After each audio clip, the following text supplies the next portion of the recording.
You're listening to Greener Lawn, Happier You, produced by Weedex Lawn Care.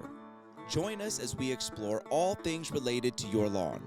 Whether you're a seasoned professional, like we are, or you're just starting out, this show is for you. So sit back, grab a drink, and let's grow together.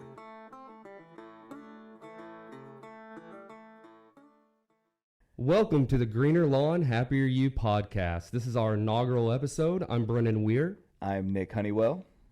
And we as well have our production specialist off camera, and that's Abigail Schulman. Schulman. Not to be confused with Abigail Schulman. No. It's a Schulman. Schul. Abigail, is that Jewish? Yes. I knew it. You going to give a shout out? All right. Not on our first inaugural podcast. No shout outs. Okay. I'm the newbie in the room because I've never podcasted in the before. sense of a podcast, maybe. Yeah, because I am the grass daddy. He is the grass daddy and I'm the seedling. Yeah. So. Yeah. But no, in all general, like more professional speaking, I am the newbie. I've never podcasted before. This is something that Nick and I've talked about doing for a long time. Yes, we have. Just wanting to get together and piece our ideas together to express them out there to the consumer that is already being serviced by us. Again, we're presented by Weedex Lawn Care. We should have brought that up in the beginning. So this is going to be hopefully for our customers that we're already servicing, potential customers that we'll hopefully be getting in the near future, as well as just the DIYer out there in the world.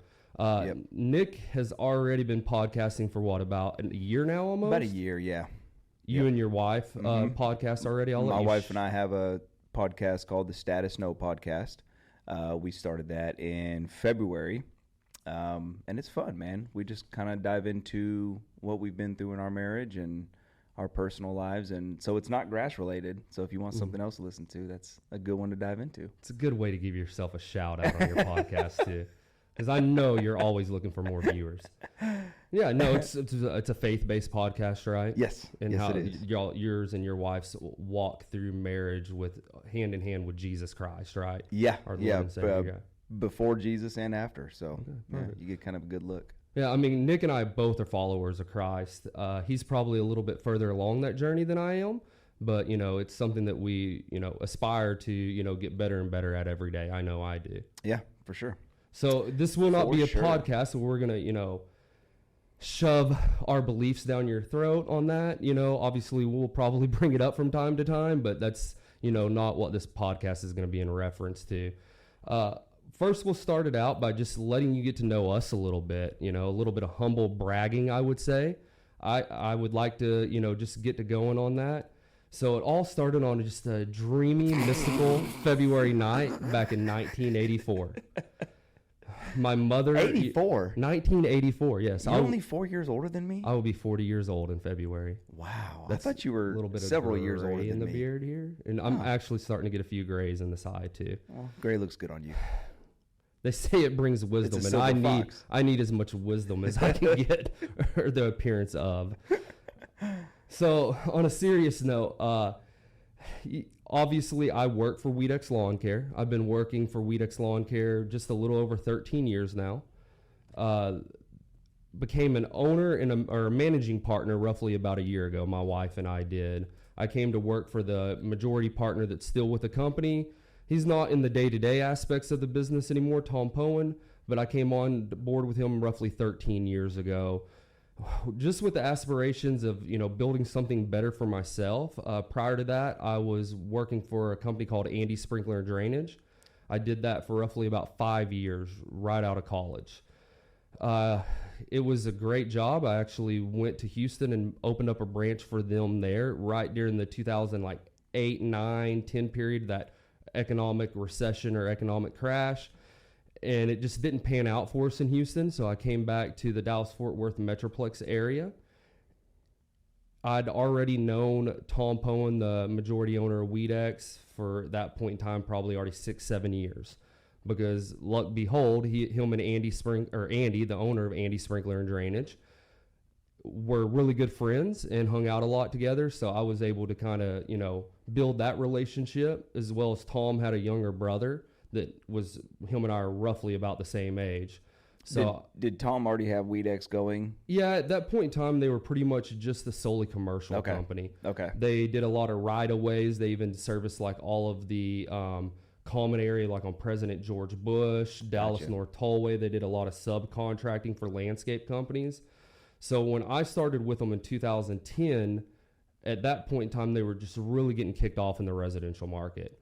And, 13 years later, that's pretty much all we do. 99.9% of the work is all residential work now. Yeah. We phased out our commercial work probably about 8 years ago. We have a few clients that we'll do commercial things for, but like low traffic areas, right, where there's not many consumers or pedestrians that are going to be, in and out of that facility all day. Yeah. But I came on in 2010. At that point in time, he wanted to open up another branch in like Grand Prairie, Mansfield. He already had a day-to-day, production manager or facility manager, whatever you want to call it. So I came on with aspirations of learning the lawn care business. I'd already had a pretty good foothold in it: irrigation, drainage, landscape lighting. I was really efficient with putting water in its place, as that's even Andy's Sprinkler and Drainage slogan, and being able to, remove water from where you don't want it, like on the sides of houses for foundation issues, or, standing water on sides of home, whether you're doing it through French drains or you're doing it through surface drains. We'd also do landscape lighting, so I was pretty, familiar with all of that.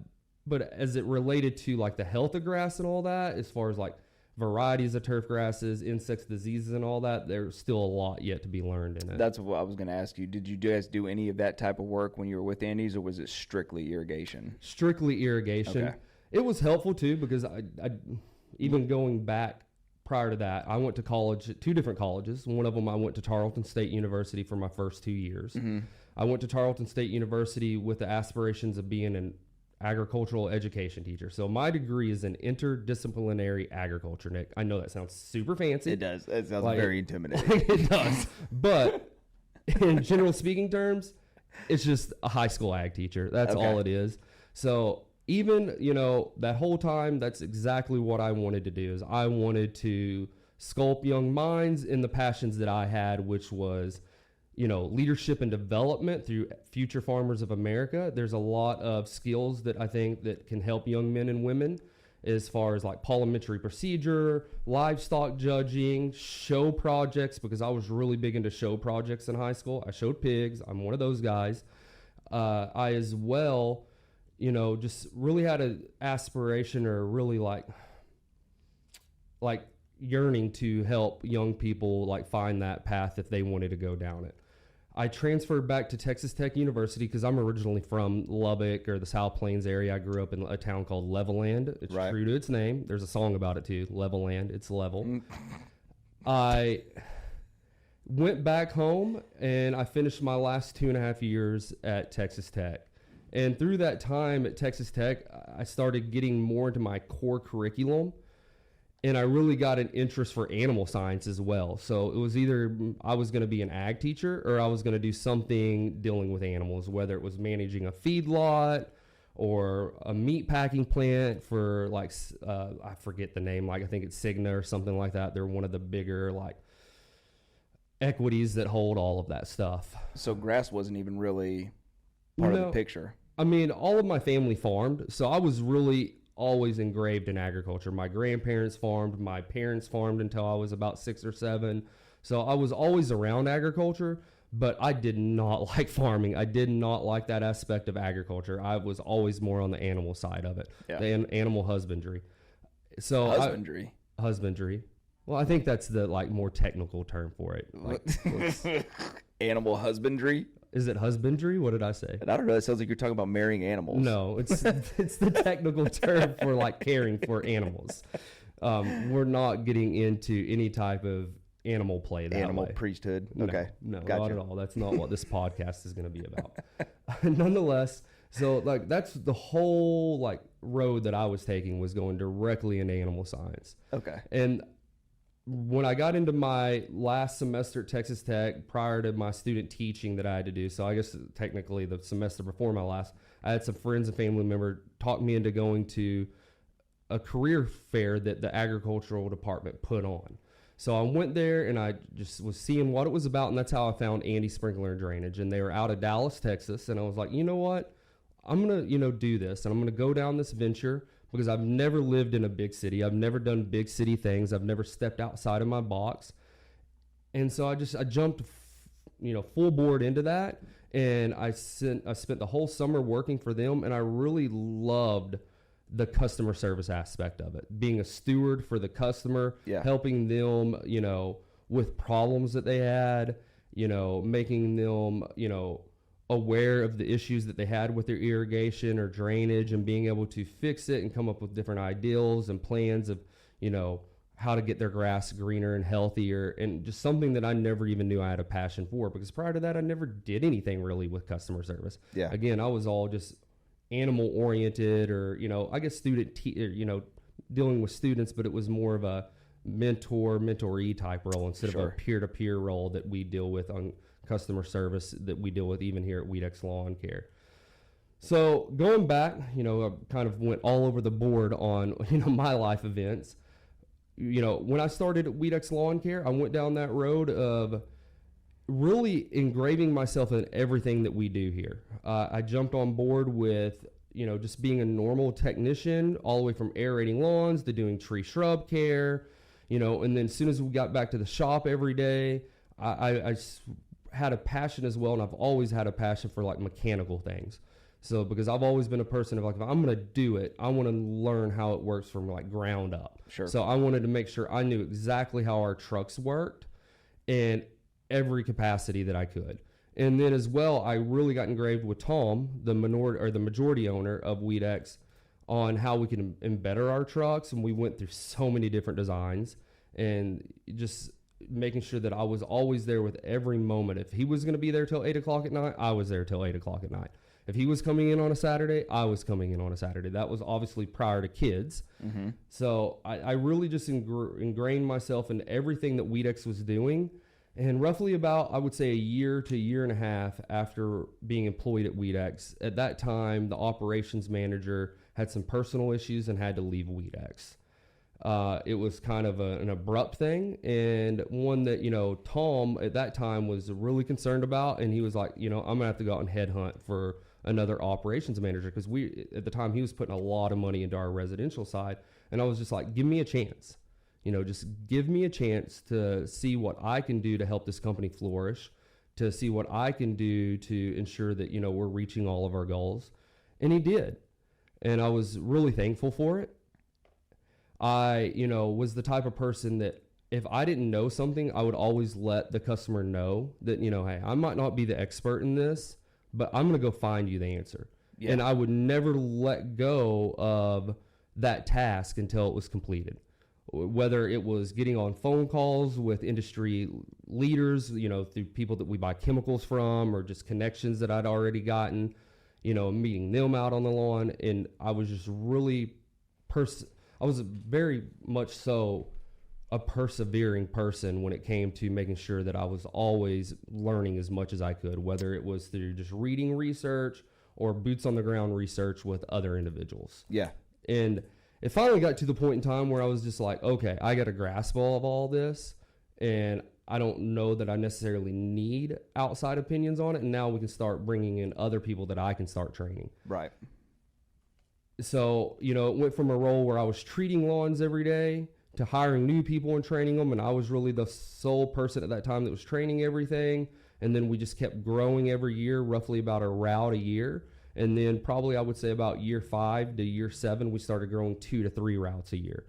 So, and that's where we're at right now today. We're all a residential lawn care company that, provides services throughout the entire Metroplex, all the way from as far south as Cedar Hill, Duncanville, all the way as far north as Anna, Melissa, Salina.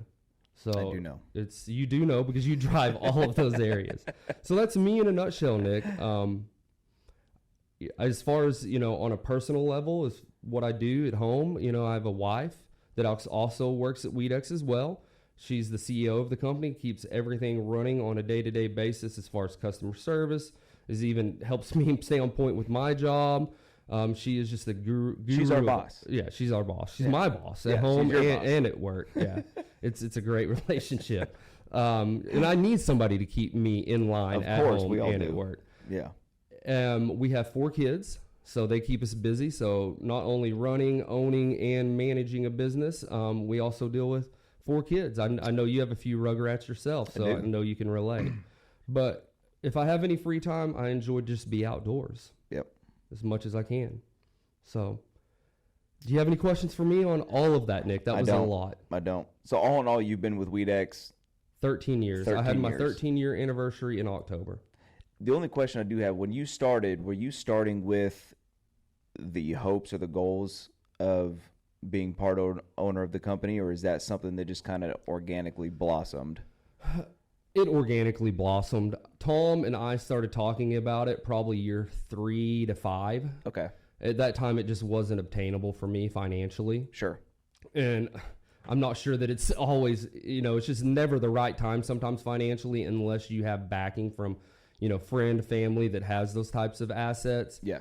Because as Weedex has continued to grow and get larger and larger, obviously the buy-in gets bigger. Right. But luckily, my wife and I were able to buy into a minority share. When I say minority shareholders, we are definitely minority shareholders. 49%. 49.9. But no, we are definitely, very, minority shareholders in the company. But it does allow us to have more buy-in to everything that we're doing, a little bit more, solidified, knowing that like everything that we're putting into this business every day. Right. Yeah. And the one thing that I've moved on with this company is like from the customer service aspect, now into, then I was definitely ingrained into like what your role is now that we'll talk about here in a little bit. So it was more still customer service, but still, employee-employer, relationships a lot, because I was also dealing with the day-to-day management of the employees that we had at the time. Yeah. But now that I'm more in a leadership role and still managing certain aspects of the business, it's more for me now, the goals, the persevering factor in me now is making sure that I'm providing a workplace for all of our employees that they want to be at every day and also can see a future for themselves. Sure.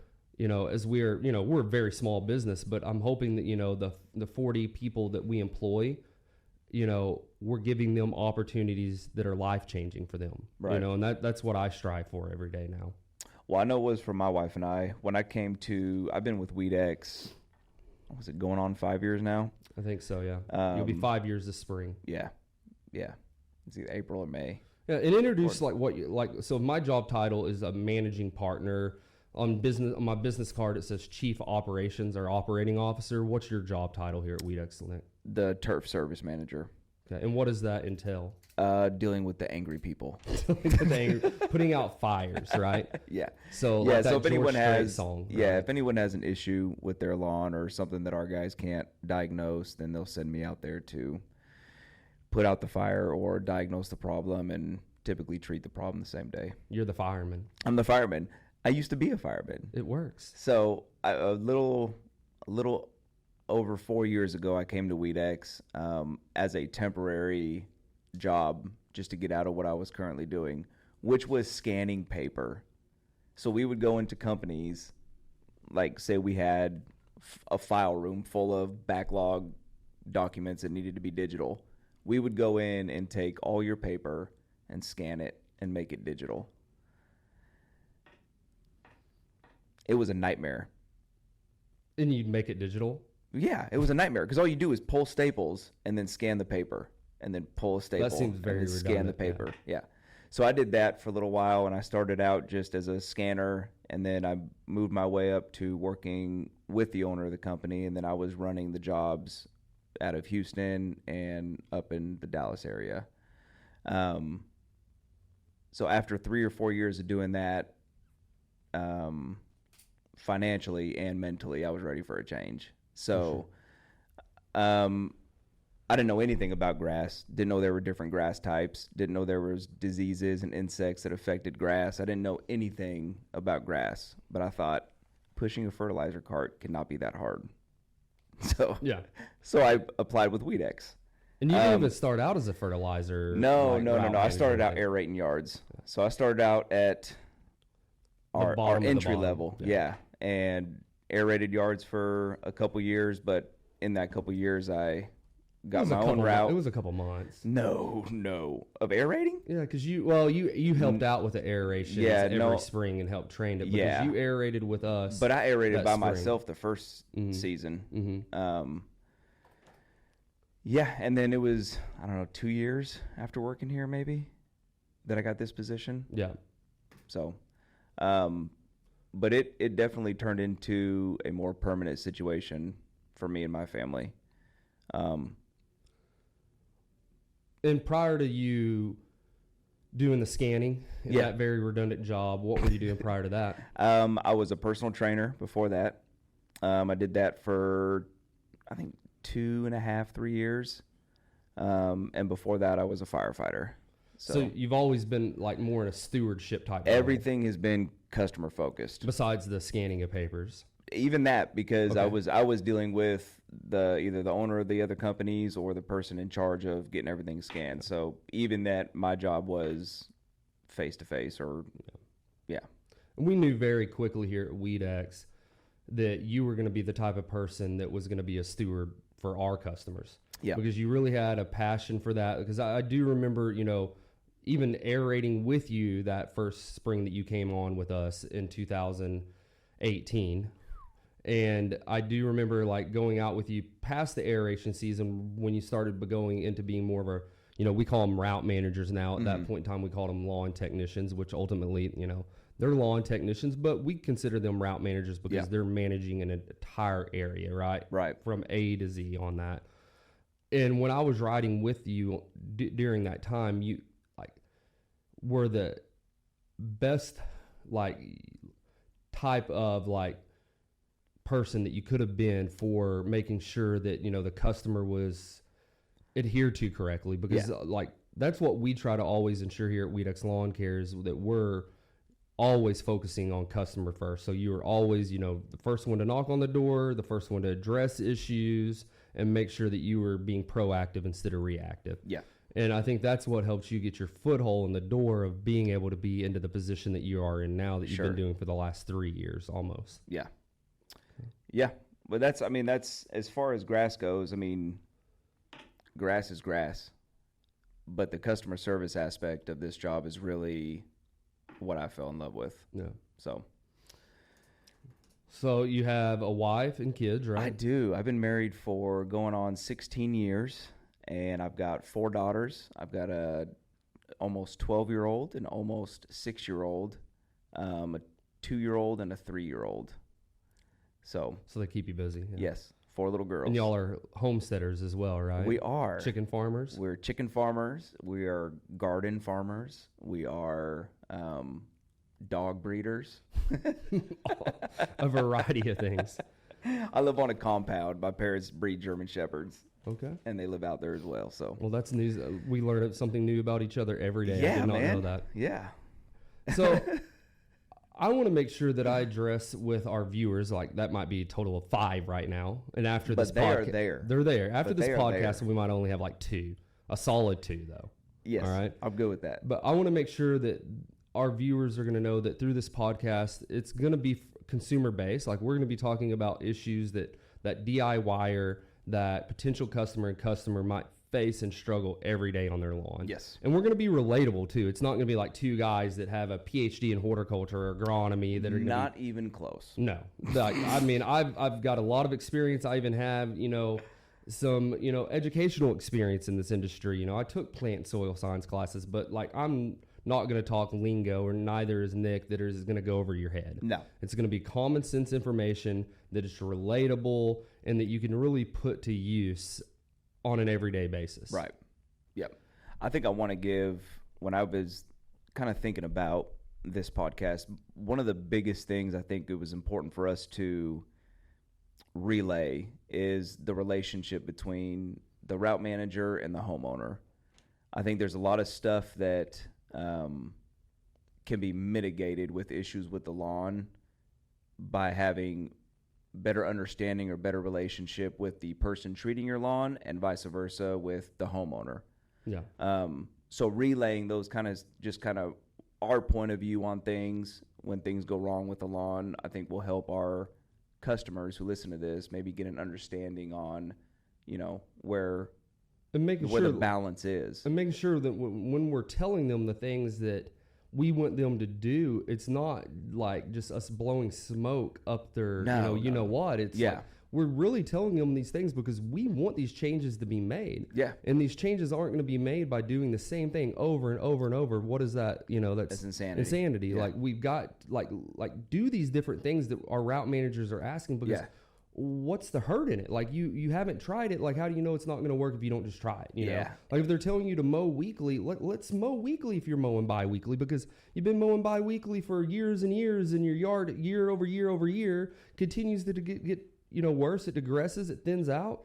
Well, like if our route manager is telling you to mow weekly, let's try mowing weekly. What's it going to hurt? Right. Like obviously it's more expensive, but when I talk about lawn care, it's 3 simple things: mowing, watering, and what we do. And what we do is the least important because if you're not mowing, if you're not watering, what we do doesn't matter at all. Yeah.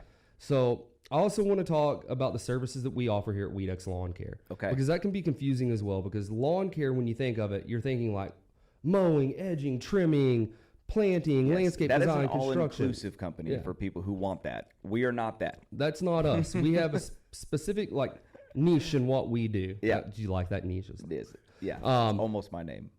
It is. Yeah. But we have a specific niche or niche in what we do, and that's plant health care, weed control, fertilizer. Yeah. So we do plant health care for, tree shrub care, insects and diseases, and fertilization on trees and shrubs. And it's ornamental trees and shrubs. So not like your large, red oaks, live oaks, magnolias, things like that are standalone trees in your yard. It's going to be everything basically in your flower beds that are on the perimeter of your house or perimeter of your fence, right? Yep. So, and again, we don't even have an in-house agronomist, but we have in-house guys that are really, really, versed in tree plant health care. Yeah. So if you hire an agronomist like Bartlett Tree Service or Advanced Tree Care. What's an agronomist? Is that similar to an arborist? Well, yeah, I should have said arborist. You caught me on that. Yeah. So an arborist, it is an arborist. I meant to say arborist. I'm glad you got me. But we don't have an in-house arborist, but we do have guys that are very versed in tree care. But if you hire an arborist like Bartlett Tree Care or even Advanced Tree and Shrub, like the cost per service or cost per treatment on a tree is going to be very, very expensive. Yes. Because you're paying for that service. Again, is our service going to be, more than what you need, and are we more than capable to make sure that we're caring for your ornamentals? Of course it is, but from time to time you might have an issue that you might have to hire an arborist on. The other services that we offer are going to be weed control and fertilizer. Those weed control and fertilizer services are year round. We live in Texas. Hey, welcome, nice to meet you, Texas. We have to treat yards year round. Fertilize during the growing season, and then we do weed control year-round, but we emphasize our pre-emergence in the fall and the spring. Yep. The other services that we can offer are insect and disease services, which are super necessary, especially for St. Augustine turf grasses, and then Bermuda and St. Augustine. One of the number one damaging insects in the Metroplex or in lawn care in general is grubworms. Grubs. So we can definitely help with anything that can damage your lawn as far as insects. Not any of the creepy crawlies that go inside your house.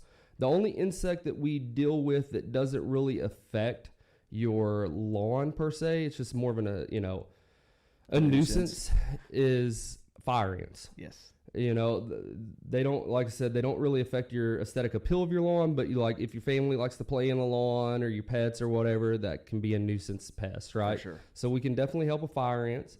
And then we provide aeration services. Aerations, Nick hit on that earlier. That's what he started doing.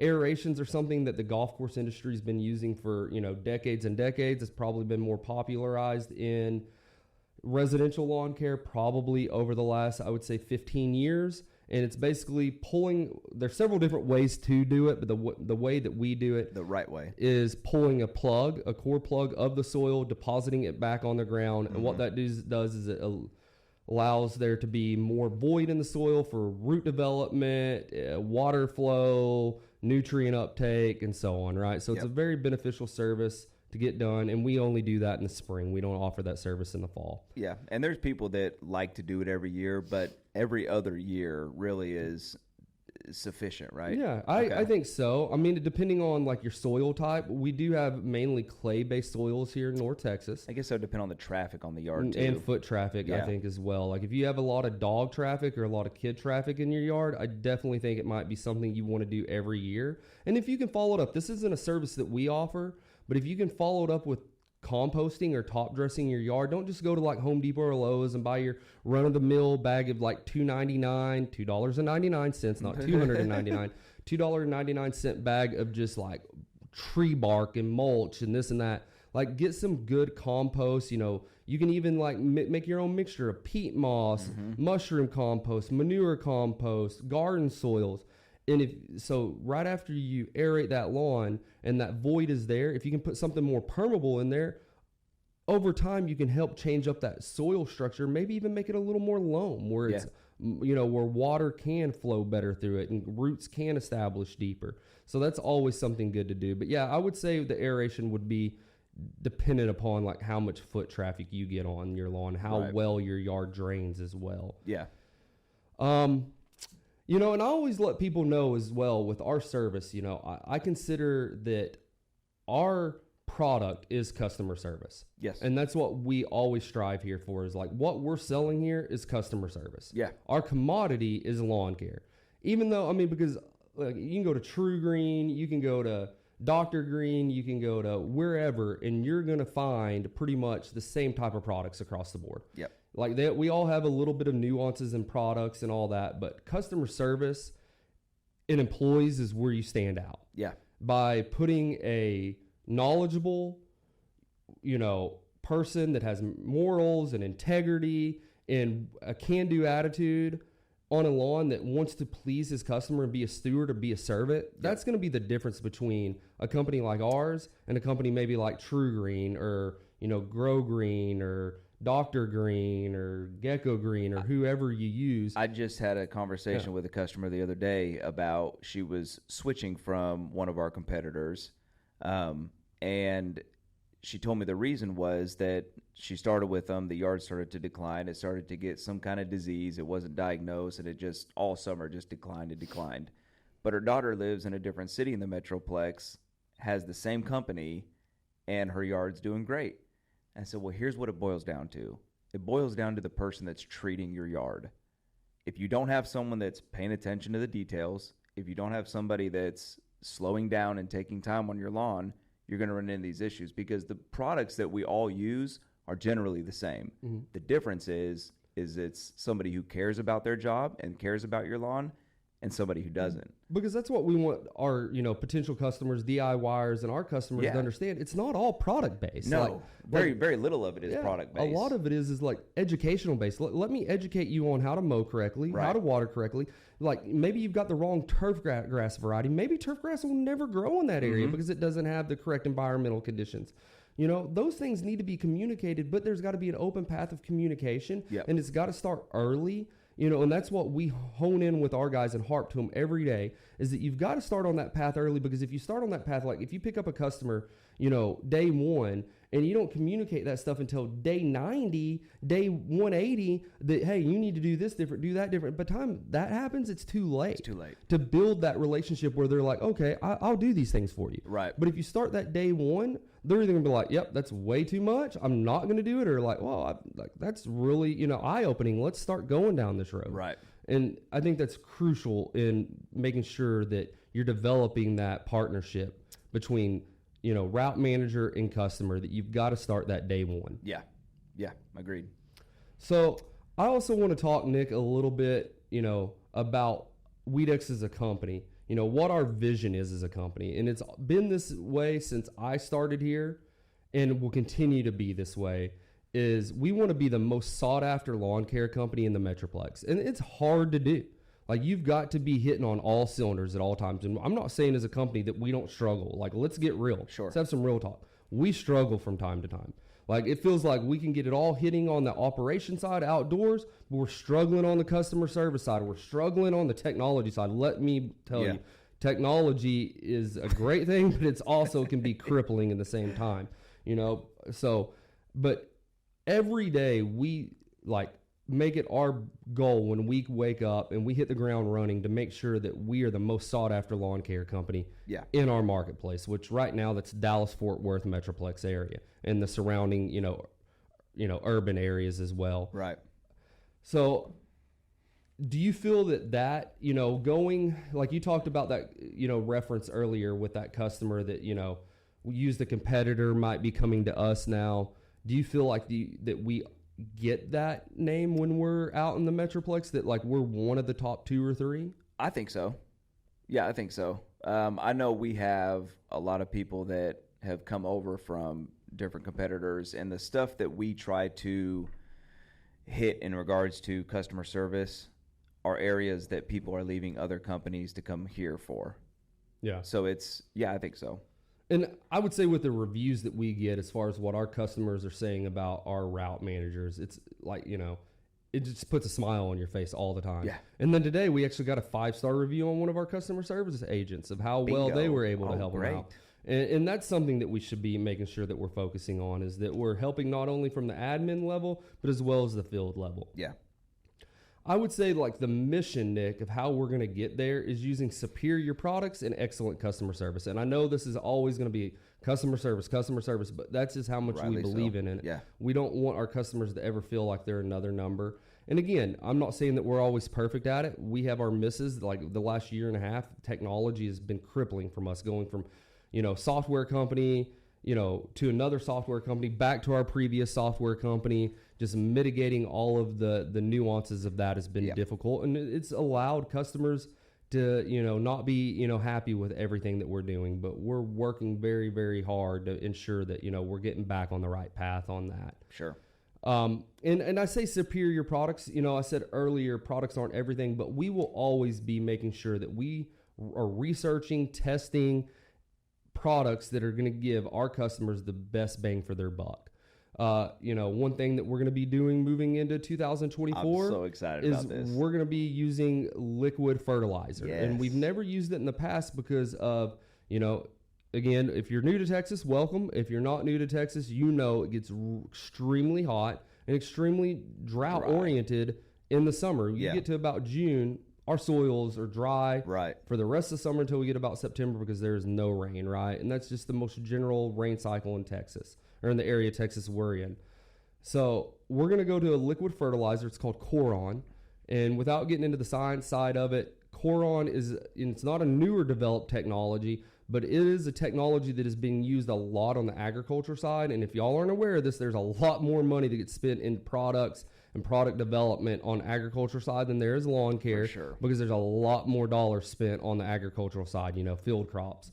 But with the yield results, the crop coefficiencies that they're getting on there, it's unbelievable, because like every ounce of fertilizer that you're putting down, your lawn is going to use it, and it's not going to leach it, and it is not going to be leached into the environment. It's not going to leach through your soil or leach into the environment through evapotranspiration or emulsification, because it is going to settle completely into the plant. It's going to be derived into the correct elemental form that it needs to for the plant to take up 100% of it. Mm-hmm. So the yard is going to get a lot better use efficiency without burning it. It's going to have no burn effect, because that's the reason why we've never been able to use liquid fertilizers before, is because of the burn effect. Like when you get 100 degrees outside and you're putting liquid urea ammonium nitrate out on a lawn, UAN, you're burning a lawn. Like even if you put buffers in it, it doesn't matter. When you get about 90 degrees outside, you're burning lawns. Yep. I know you've seen it, I've seen it, and tip burn is okay because it goes away after a mow or two, but that customer doesn't understand it. But when you get more than tip burn, if you're spraying 100 degrees, you're going to get a complete just death to that top of the turf grass. I think what our customers are going to appreciate more about liquid fert is the stained patios and stained concrete driveways and all that. You're not going to have those little pebble stains all over the driveway now. Which we don't do any ironite or iron in our fertilizer, so it's not permanent staining, but it will stick around for a few weeks. That when that prill, kind of starts to dissolve, you'll get that little white speck kind of outer circle that, sticks on their pool patios or their front patios that they're not happy about. And I know it doesn't stick around forever, but they don't want to hear it, does it? They don't. That's not an excuse. So, but we are going to be switching over to that, and we're really excited about it, and I hope our customer base is going to be excited about it as well. And the product is just a good product, so I'm excited to see the effects of it. Yeah. So, I mean, because we test plotted it this summer in 107-degree temperatures out here in the front of our building, and we put raw core on it on a 107-degree day, and no burn at all. So our customers, I think, are going to be, and it that's impressive. Green, yeah. The excellent customer service. So how we strive to do that is our route managers are mandated to do 3 points of communication. One of them, they don't really have to do anything to do it. That's, the after service email, because that's just generated when they complete the stop. But the other two is going to be, they're mandated to knock on the door pre-service, okay? So when they get out of their truck, after they've read their notes and all that, they're knocking on the door after 8 o'clock in the morning, unless their notes dictate otherwise, right? Yeah. They're going to knock on the door. And if they don't get a hold of the customer at the front door, that's fine. Maybe they're in the shower. Maybe they're in a meeting or whatever. That's going to give them time, but because that's our initial stamp, like, hey, I'm here. Like, that's going to give them time to maybe come out or whatever. But if they don't get a hold of them at the front door before they put their truck in gear to drive away, they're going to be calling that customer to inform them on everything that they did that day, as well as anything that they could be doing differently, and hopefully as well building those relationships outside of grass. It's not all about grass. Yeah, we've got several guys here that have made friendships from their customers. That's pretty neat. So I'm not one of those people, unfortunately. No friendships, because unfortunately, by the time you get to go to see a customer, and we're trying to change that as well. We're trying to like that's a big push we're trying to do right now, is like with you and our other turf service manager, to make sure that there's a lot more proactive than reactiveness. As far as getting out there, and making sure that we're handling issues accordingly. Right. As far as our beliefs or our culture, I'll let you speak to that. As far as the employees carrying the mindset and morals that we have here? This is hands down, and I won't say this just because I work here, but to have this many guys in one place and have the majority of them on the same page as far as how they respond to their customers or how they take care of a lawn or their attention to detail, it's all pretty same across the board. Like, I'm sitting here trying to think, and I can't think of one guy that we have that is just. And it's pretty neat. I feel like right now we're starting to get a culture where our guys are managing themselves. Like, we have a core leadership group that I feel like we've gotten here recently, maybe over the past 6 to 8 months, where, like, if you're not buying into the mindset that we have of how we want to be stewards and servants for our customers, then they're not going to allow you to be here, because they're going to be the ones that are directing you and coaching you and making sure that you're staying on the right path. Yeah. But it's not just going to be coming from your day-to-day manager that's doing that. Right. And I feel that that's pretty cool, the type of atmosphere that we have here in that. Yeah. Yeah, it's a fun atmosphere. Yeah. All the guys are good. And we do that because, we've had this tradition for, as long as I've been here for the last 13 years, is we have a weekly meeting with our route managers that lasts about, I would say on average 45 minutes every Wednesday morning, where we ensure that, like, we open up the door on everything that we're doing here. I mean, not maybe on the bottom line, but we let them know every aspect of everything that we're doing here to make sure that they feel like they're part of the puzzle.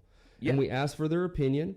And if they, want to bring an idea to the table that's, good for the customer, it's good for the employee and the employer, we'll do it. Yeah. And I think that really helps with them knowing that they're part of the puzzle of what we're trying to build here. Yeah, and I think they know that that's the case too. Not because you've just preached it, but I've seen you personally put that into action before. Yeah. And so not just creating the environment where we tell our guys that their opinions matter, or they can see that those things get done, and they can see that we have their back. And I don't know, it just creates a very cohesive bond between the office staff, the guys, the customers, everything. And we're not going to sit here and say we've never had our struggles here. With any business, I'm sure they have. Yeah, and it's still not perfect. Yeah. However, it is, out of the places that I've been employed before, it's definitely a plus. I mean, I feel like right now, as far as Abby, what do you think? Operation side, it is. It's wonderful. Sean? We're a family. Yeah. So I feel like we're in a great place to make sure that we're serving our customer in the manner that they want to, in the manner that they're not just another number. Yeah. We're making sure that we keep their best interests at heart. And again, I realize even over the last year and a half with all the technology changes, it might, from the outside looking in, if I'm a customer that's a current customer and listening to this, I might be like, well, it's just not the same as it used to be. Believe you me, we've had a hard year and a half with technology issues, and we're not trying to use that as an excuse. We're coming in here every day working our tails off to make sure that we get that fixed and mitigated, because the grass isn't always greener on the other side. It's green on this side, and we went to the other side and it wasn't as green. Yeah. So we're going back to the side where we were, and we were trying to use technology to assist us in caring for the customer, which I think can be a great thing to do, but it also can be a detriment too. Yeah. And we're knowing now that we've got to get back to the point of caring for a customer the way that they need to be cared for, which is picking up a phone and calling them and hearing their concerns and having empathy for their concerns and ensuring that we get the problem fixed no matter what. Like we're getting back to that what brought us to where we're at now is what we're going to get back to. Yes, still using technology to assist us where needed, but realizing like our customers in this fast-paced society that we live in right now yearn for something that is more of a face-to-face experience. Yearn for something that is just like not questions of how it's going to be resolved. It's just resolved. Right.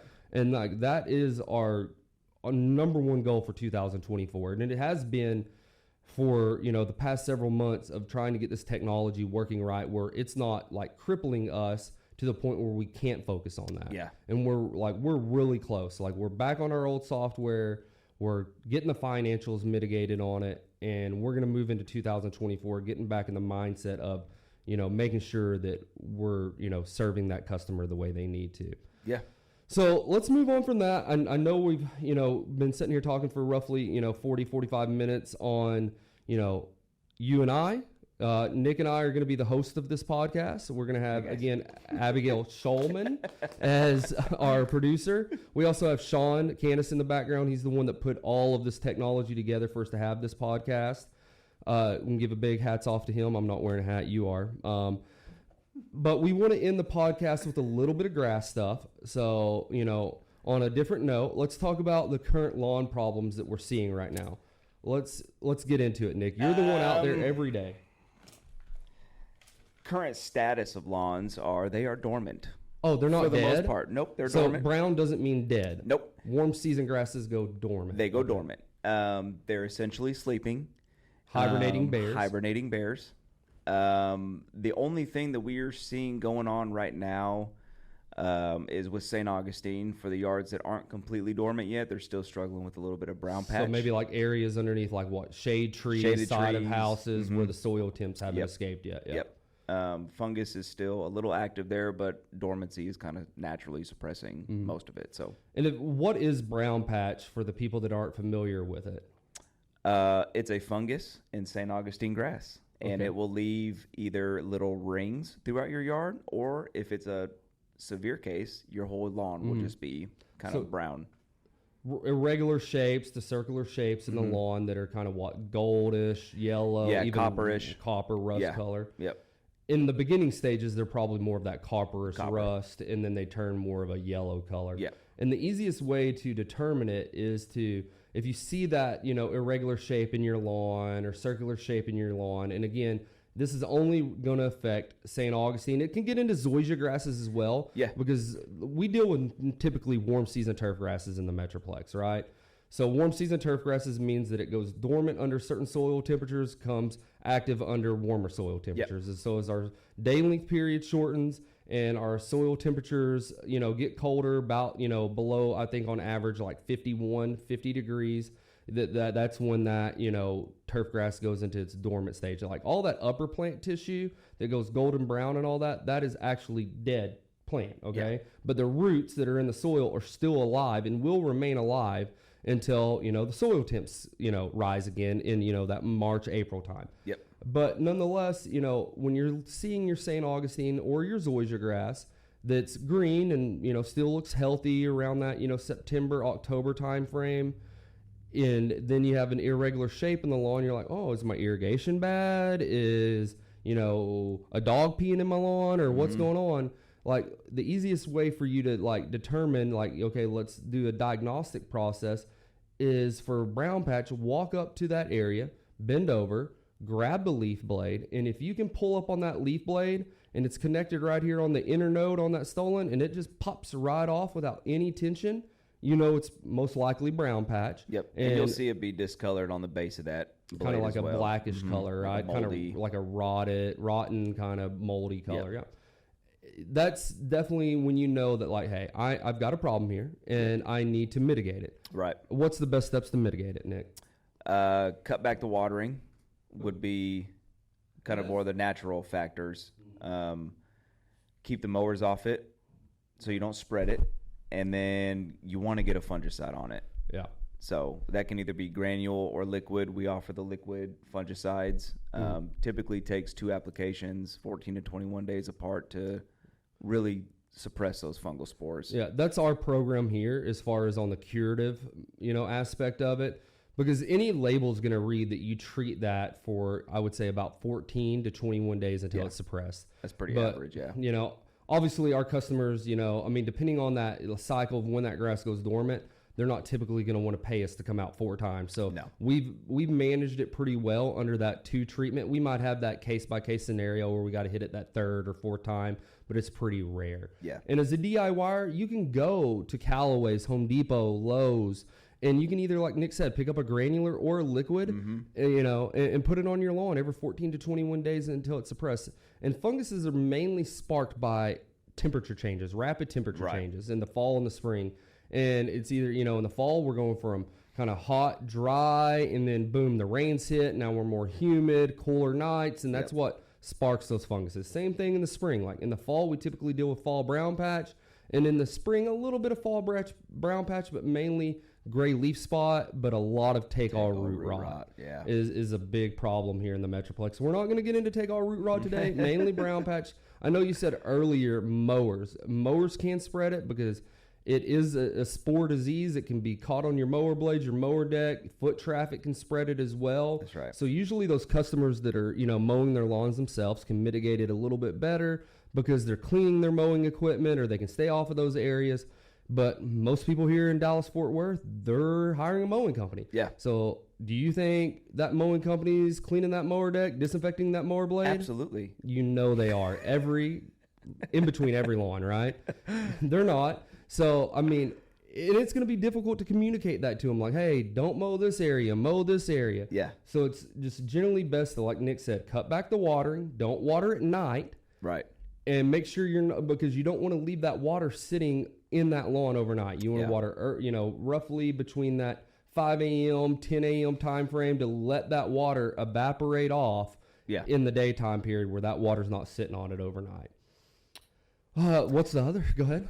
The other thing that people need to be watching out for now that the grasses aren't going dormant, with the summer that we've had, a lot of yards got really drought stressed. Yep. And specifically St. Augustine, if you have patches in your yard or areas of your yard that got a chinch bug infestation or severe drought stress damage over the summer, if we have another harsh winter and you got hit kind of late in the year, those areas you probably didn't see any recovery. And if we have a harsh winter, you may need to bring in new sod next year in those places. It was kind of like last winter because we were coming out of dormancy prior to February and that ice storm hit in first of February. Right. And grass was already starting to wake up because that's another thing that's really hard on warm season turf grasses is they start to come out of dormancy and then they, instead of like lightly starting to go into that freeze, it's just a boom, hard impact freeze. Yep. And that's why and I know you did as well, we saw more St. Augustine being resodded in the Metroplex than I've ever seen in 13 years. It was crazy.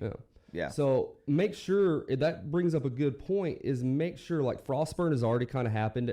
Frost burn is where you get those irregular shapes in your yard. Brain patterns. Brain pattern and leopard pattern. Yeah. That's just the cell walls bursting on the plant. And a lot of people are like, oh my gosh, what's going on in my yard? It's fine. It's just your grass. Normal. It's normal. It's shutting down. It's going dormant. You can do a clean cut on the lawn. Just lower your mower blade by like a half a notch and just cut the top like, quarter inch off. And if that'll you're get boring, rid of it. I like the brain design in the grass. I think it looks cool. It does. It's something different than the norm. But where were we going with that? prior to a hard freeze. Yes. So if we're going to get Yeah. a hard freeze, make sure you water the lawn because it insulates your soil. It actually keeps the warmth in your soil to help protect your grass or your plants from a hard freeze. And I know that sounds backwards when you're talking does. about It a sounds freeze, weird. but water insulates the plant. What's the other thing that our route managers are dealing with right now? Christmas. Christmas we all love decorations. Christmas. We love Christmas.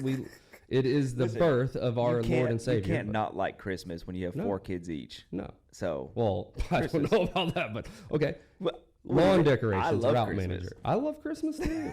But as a route manager, they don't love the maze of Christmas decorations. So what are we doing to mitigate, and try to still serve our customers right now? Nick? If we can treat, I mean, it's caution. Just be careful where that hose is being dragged and, Sometimes it's easier for us to start in the backyard, go to the front if we can park in the alley. Yeah, it's definitely a case-by-case The hardest situation. lawns are probably the ones that are, the whole perimeter or the strung Christmas lights up on the little stakes. Yep.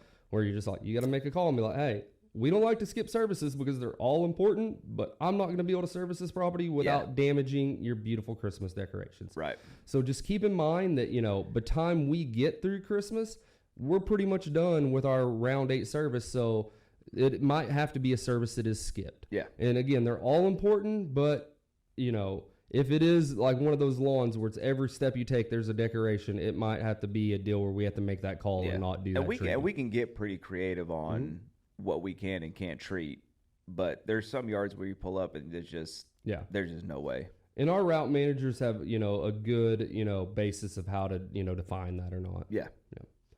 And then winter cultural practices. What are cultural practices? Mowing, watering. What are we doing? Oh, and also trimming of trees. Yes. So right now, what would you say are the best cultural practices to be doing? Mow it tall. Keep it tall during the winter to insulate your root system. Watering, just maybe once every 2 weeks, maybe once a week if we get a couple warm weeks. Yeah. Just to keep the root zone wet. Yeah.